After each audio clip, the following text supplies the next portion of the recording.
buenas noches, ¿cómo están? Mes de elecciones en América Latina, mes de elecciones en Sudamérica, por lo menos con tres importantes. El domingo pasado Brasil, con la victoria de Dilma Rousseff en primera vuelta, y queda para el 26, para todavía octubre.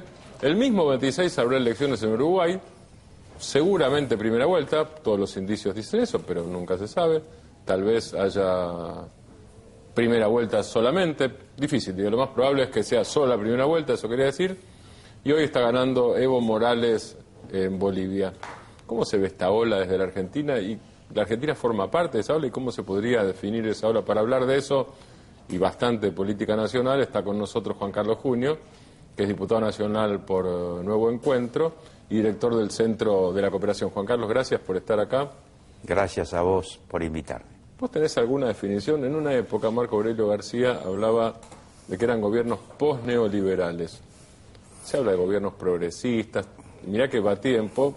Simpatizo con esa idea, solo que nunca se puede ser tan tajante, pero creo que hay un camino, se podría decir de progreso, porque si no pareciera que la palabra progreso es una palabra maldita, no puede ser. El ser humano naturalmente quiere progresar y la sociedad es progresar, aunque admito que ha tenido connotaciones que la colocan en una situación dificultosa. Sí. Creo que todos estos procesos novedosos de América Latina tienen un componente importante de ruptura con el neoliberalismo, que ha sido el modelo no solo económico, sino un proyecto político.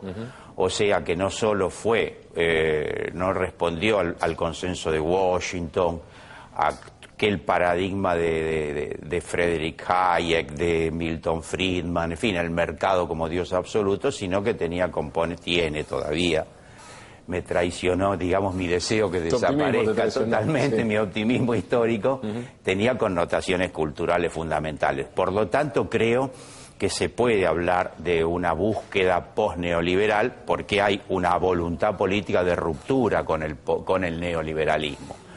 En todo caso, después hay un componente también de crítica al sistema capitalista en forma más genérica y más general, ya que el neoliberalismo no es más que una fase de un modelo dentro del capitalismo, ¿no? En ese sentido, yo ascribo a que hay que realizar una crítica integral al modelo capitalista, ¿no?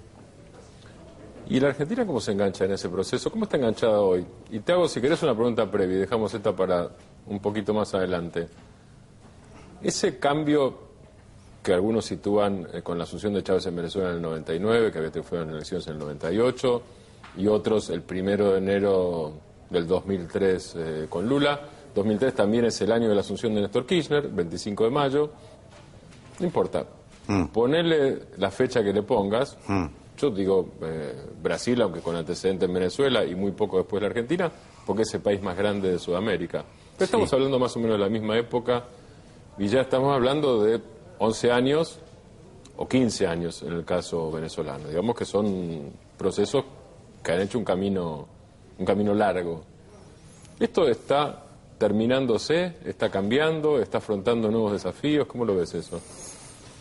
Afronta nuevos desafíos porque también está en la lógica de la lucha política, del desarrollo político, porque todo proceso de cambio, como vos decís que podría iniciarse como punto de inflexión 98-99 con Chávez, todo proceso de cambio es un proceso que se despliega en lucha con lo viejo, con lo anterior, que obviamente a lo largo de toda la historia de la humanidad se resiste a morir. Por eso existen sectores que yo creo que sabiamente se denominan conservadores, porque quieren conservar lo existente. Por lo tanto, yo francamente creo que es un proceso que avanza, incluso diría que está consolidado en gran parte, a pesar de las enormes acechanzas que hay, porque a veces la ofensiva de los medios de comunicación es tan brutal que hace que todo el mundo vacile, creo que no nos podríamos ni siquiera excluir nosotros, acerca del presente y el futuro. Pero sin embargo, viendo los resultados, tanto en el plano de la lucha político-social, en el plano cultural y en el plano electoral, que es donde en definitiva en la actualidad se termina definiendo Entonces, el gobierno de los países, planos, claro. en ese plano, en definitiva, este fenómeno se sostiene, se consolida. Hubo algunas derrotas, como la de Paraguay, hubo un episodio como el chileno de Piñera, que terminó en un desastre y vuelve a haber un gobierno progresista y un desastre para la derecha chilena. De forma tal que yo creo que ya hay un periodo histórico, como vos decías, bastante interesante, más allá de que creo que ha ido tan a fondo el neoliberalismo en la destrucción del anterior estado de bienestar, del rol del Estado y de los valores culturales del siglo XX, incluso los venidos desde el iluminismo, sí, que hace falta un periodo todavía más largo para consolidar definitivamente esta transformación histórica, ¿no?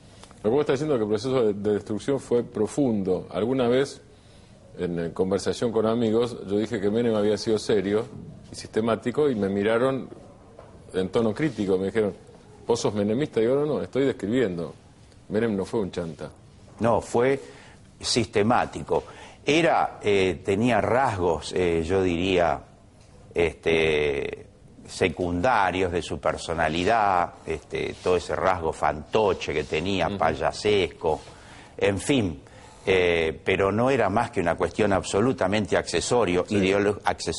Ideológicamente tenía claro su proyecto, tenía claro el lugar en el mundo que le quería asignar a la Argentina, que fueron las relaciones carnales.